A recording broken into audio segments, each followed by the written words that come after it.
Hi, I'm Susie, and I'm going to be showing you how to do portraits based on the portraiture of Thomas Lawrence, who was an 18th century, late 18th century portrait artist. Now, he was a very young man when his kind of talent was discovered, if you like, and he became the main earner in the family.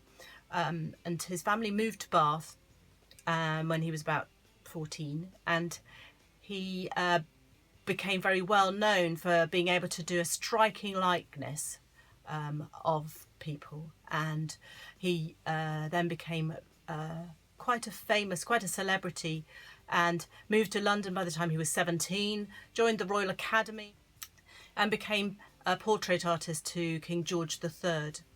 So what we're going to do is use store cupboard materials like coffee, a bit of beetroot juice, and maybe try some other things like turmeric mixed with water to make a paste. See what colours you can get and just play with the materials to get some portraits. Now I've started off with pictures from magazines and newspapers like these. I've just cut out a few, like these images here, and I've ended up trying it out with this, I don't know who he is, but this guy with his decorated cello. Or is it a double bass? Yeah, I think it's a cello. Using coffee. And then we can have a go together.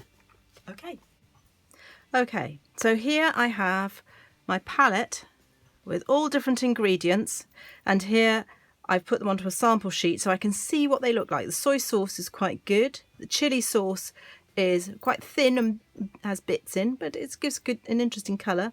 Beetroot juice is great. I love that colour. Ketchup, again a bit thin like the chili sauce, and a little bit gloopy. Turmeric paste is lovely. It's got quite a gritty texture, but it's a lovely deep colour.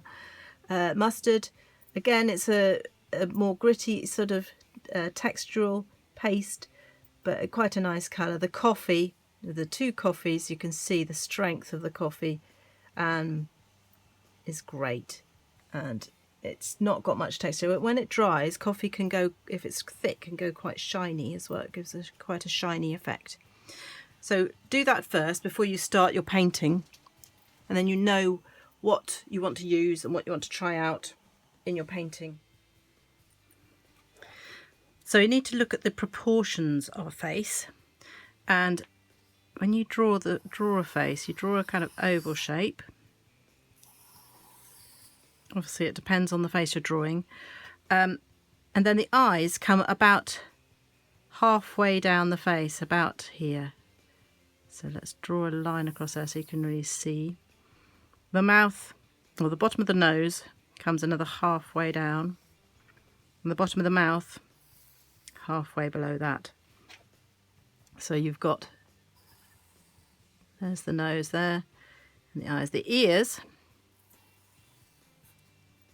come to approximately level with the top of the eyes, and then the eyebrows are kind of above that, obviously. So what you want to do is look at the positioning of that. Apparently the eyes are about one eye apart, so if we look at that, about that distance, so the face is about 5 eyes wide approximately. So that's what you're looking at, and the centre of the eyes, of the iris, is supposed to come to the edge of the nose, if that works like that. Okay, so say we were doing, and I think you'll notice that when you're looking at eyes, you never see the whole iris. It always goes kind of under the eyelids.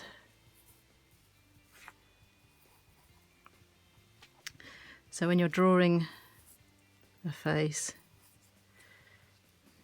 this is how it works. I think there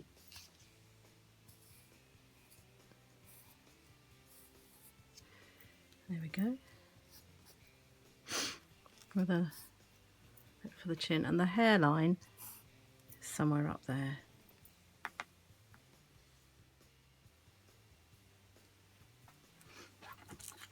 So once you've drawn your face to those proportions, then you can start painting. So I've got my strong coffee here, which is like that. My weaker coffee over here, which is like that. Okay. But remember to use the white of the paper for the highlights as well. And then you've got highlights down on his forehead and down his nose, on his cheeks, bones, on his lip here as well. So I'm going to start off with the paler colour and just bring it down under his chin. There's a bit of highlight just up on his chin there, and on his lips, so just be careful with that. Okay, so just start with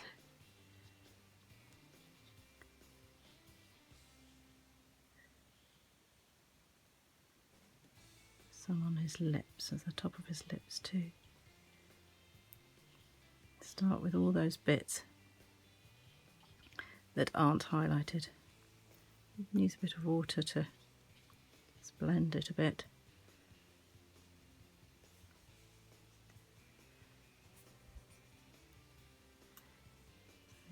Get over the hair a bit as well.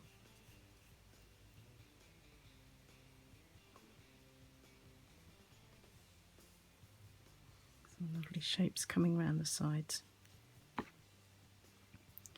And those ears, there's some great highlights over the ears too. So remember to leave those if you can.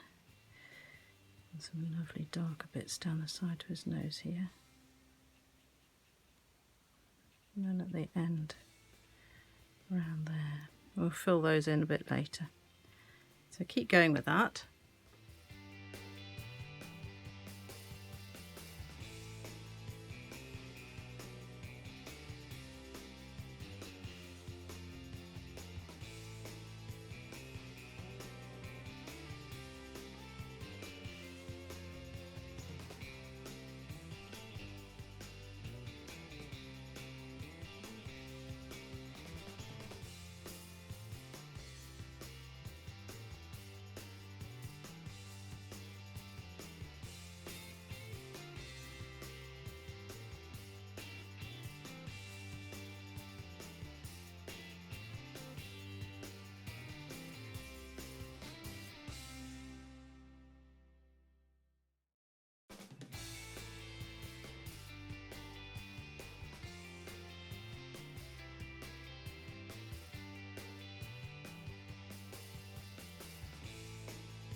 So I just need to finish off this little bit of hair, but I wanted to say as well that it's quite a good idea to just squint at your photograph, and that way you get a really good idea of where the dark shadows are and the lighter highlights are. You can see it more clearly when you squint.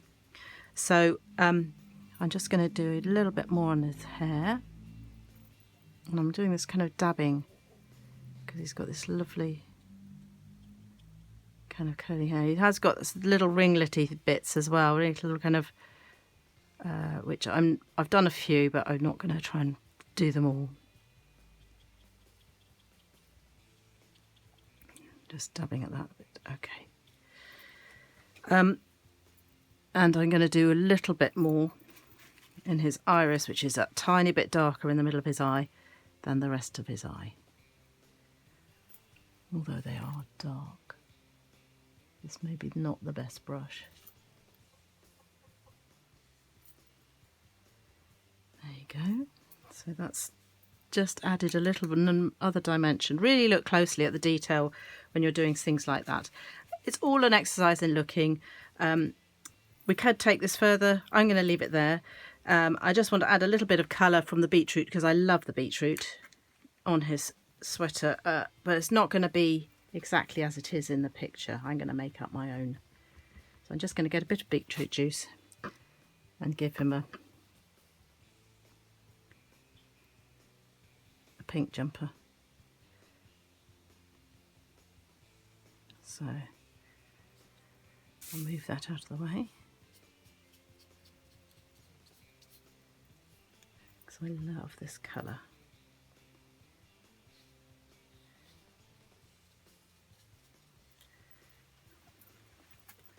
Maybe that comes out at a slightly more of an angle. Okay, and I could play around with that a bit more, but I'm going to leave it at that. And there's our picture.